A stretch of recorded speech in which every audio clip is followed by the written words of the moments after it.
Guys हम कभी कभी दूसरे के क्वेश्चन के आंसर देने के लिए इस प्रकार के सेंटेंसेस का यूज़ करते हैं जहाँ पर हम कहते हैं कि उस पर गुस्सा ना करूँ तो क्या करूँ, रो ना तो क्या करूँ, खेलूँ नहीं तो क्या करूँ, उसे मारूँ ना तो क्या करूँ। सो गाइज इस प्रकार के सेंटेंसेस को हम इंग्लिश में कैसे कहेंगे। इस प्रकार के सेंटेंसेस को इंग्लिश में बोलने के लिए हमको फ्रेज यूज़ करना पड़ेगा व्हाट डू आई डू, और you can say what should I do. What do I do, और you can use what should I do.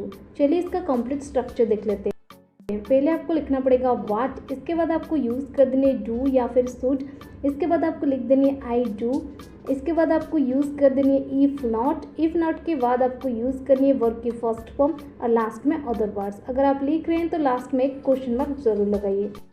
चलिए कुछ एग्जाम्पल के मदद से इसे और भी बेहतर समझने की कोशिश करते हैं। अगर आपसे मम्मी पूछती है कि क्या खेल रहे हैं आप, अगर आपका जवाब आता है कि खेलूँ नहीं तो क्या करूँ, एग्ज़ाम तो ख़त्म हो गया ना। सो इस प्रकार के सेंटेंसेस का आप इस प्रकार से बोलेंगे, खेलूँ नहीं तो क्या करूँ। What do I do if not play?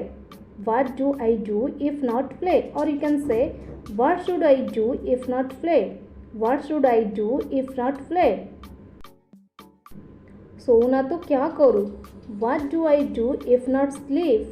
What do I do if not sleep? इसे मारूं ना तो क्या करूँ। What do I do if not beat him? What do I do if not beat him? आराम ना करूँ तो क्या करूँ। What do I do if not rest? What do I do if not rest?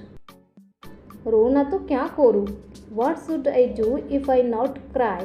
What should I do if I not cry? Or you can say, what do I do if I not cry? What do I do if I not cry? उस पर गुस्सा ना करूँ तो क्या करूँ। What do I do if I not angry at him? What do I do if not angry at him?